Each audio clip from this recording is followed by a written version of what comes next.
ದೈವಗಳನ್ನ ಆರಾಧನೆ ಮಾಡ್ಕೊಡೋಣ ಹಿರಿಯಾಗ್ಲೇನೋ.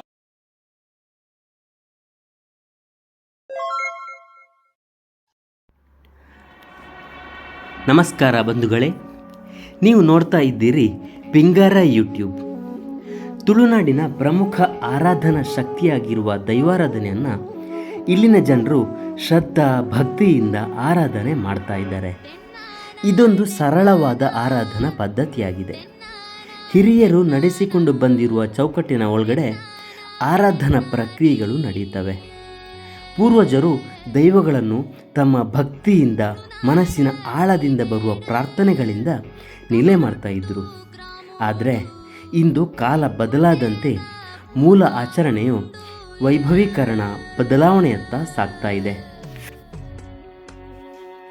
ಇಂತಹ ವೈಭವೀಕರಣದ ಕಾಲಘಟ್ಟದಲ್ಲಿ ಕುಟುಂಬದ ದೈವಗಳನ್ನು ಮೂಲ ಆರಾಧನಾ ಪದ್ಧತಿಯಲ್ಲಿ ಪ್ರತಿಷ್ಠಾಪಿಸುವುದರ ಮೂಲಕ ಸುಳ್ಯ ತಾಲೂಕಿನ ಕಲ್ಮಡ್ಕ ಗ್ರಾಮದ ಕೊಳೆಂಜಿಕೋಡಿ ಎಂಬ ಕುಟುಂಬವು ಸಮಾಜಕ್ಕೆ ಮಾದರಿಯಾಗಿದೆ. ಬಾಬುಗೌಡ ಕೆಮ್ಮಟೆ ಇವರ ಮಾರ್ಗದರ್ಶನದಲ್ಲಿ ಯಾವುದೇ ತಂತ್ರ ಮಂತ್ರ ಘೋಷಗಳಿಲ್ಲದೆ ಭಕ್ತಿಯಿಂದ ಪ್ರಾರ್ಥನೆ ಮಾಡುವ ಮೂಲಕ ದೈವಗಳನ್ನು ಪ್ರತಿಷ್ಠೆ ಮಾಡಲಾಯಿತು. ಮೊದಲಿಗೆ ಕುಟುಂಬದ ಮುಡಿಪು ಪೂಜೆ ಮಾಡಿ ಸಾನ್ನಿಧ್ಯವನ್ನು ಶುದ್ಧಗೊಳಿಸಿ ದೈವಗಳನ್ನು ಪ್ರತಿಷ್ಠೆ ಮಾಡಲಾಯಿತು. ತದನಂತರ ಪುರುಷ ದೈವದ ಕಟ್ಟೆ ಒಕ್ಕಲು ಮಾಡಿ ಆ ಕಟ್ಟೆಯಲ್ಲಿ ಪುರುಷ ದೈವವನ್ನು ಪ್ರತಿಷ್ಠೆ ಮಾಡಲಾಯಿತು. ಈ ಕಾರ್ಯಕ್ರಮದ ಜೊತೆಗೆ ದೈವಗಳ ಆರಾಧನೆಗೆ ಅಡಿಪಾಯ ಇಟ್ಟ ಹಿರಿಯರನ್ನು ಸ್ಮರಿಸುವ ವಿಶೇಷವಾದ ಕಾರ್ಯಕ್ರಮವು ಜರುಗಿತು. ಅಚ್ಚುಕಟ್ಟಾಗಿ ದೈವ ಸಾನ್ನಿಧ್ಯವನ್ನು ನಿರ್ಮಿಸಿ ಮುಂದಿನ ಪೀಳಿಗೆಗೆ ದೈವಗಳ ಆರಾಧನೆ ಮಾಡಲು ಅವಕಾಶ ನೀಡಲಾಯಿತು. ಇದರ ಹಿಂದೆ ಹಿರಿಯರ ಪರಿಶ್ರಮ ಬಹಳಷ್ಟು ಇದೆ. ಈ ಸಮಯದಲ್ಲಿ ಹಿರಿಯರಾದ ಸೂರಪ್ಪಗೌಡ ಕೊಳೆಂಜಿಕೋಡಿ ಇವರ ಸೇವೆಯನ್ನು ಕಿರಿಯರು ಸ್ಮರಿಸುವ ಕಾರ್ಯಕ್ರಮವು ನೆರೆದವರ ಹಾಗೂ ಕುಟುಂಬಸ್ಥರ ಕಣ್ಣುಗಳನ್ನು ಒದ್ದೆಯಾಗಿಸಿತು. ಸೂರಪ್ಪಗೌಡ ಕೊಳೆಂಜಿಕೋಡಿ ಇವರು ಕುಟುಂಬದ ಉದ್ರಾಂಡಿ ಧರ್ಮದೈವದ ಮಾಣಿಯಾಗಿ ಹಲವು ವರ್ಷಗಳ ಕಾಲ ಭಕ್ತಿಯಿಂದ ತನ್ನ ಸೇವೆಯನ್ನು ಸಲ್ಲಿಸಿದ್ದಾರೆ.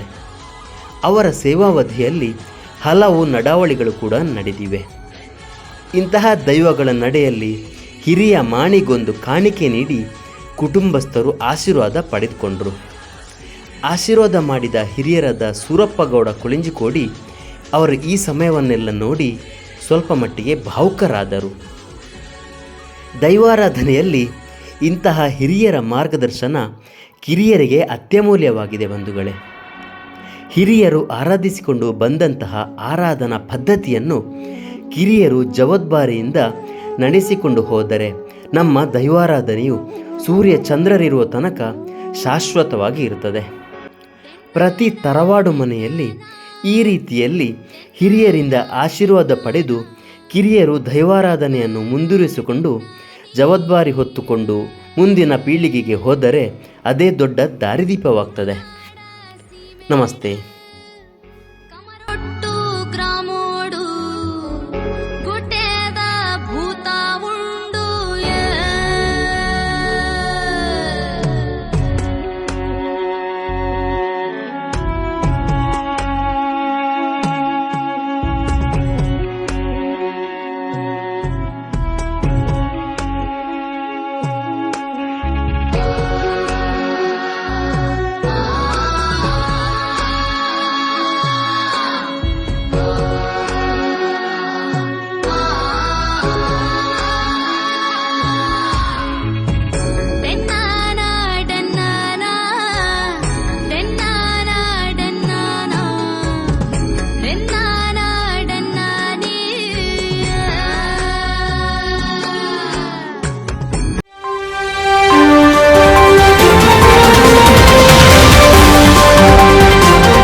ಇದು ಪಿಂಗಾರ ಯೂಟ್ಯೂಬ್.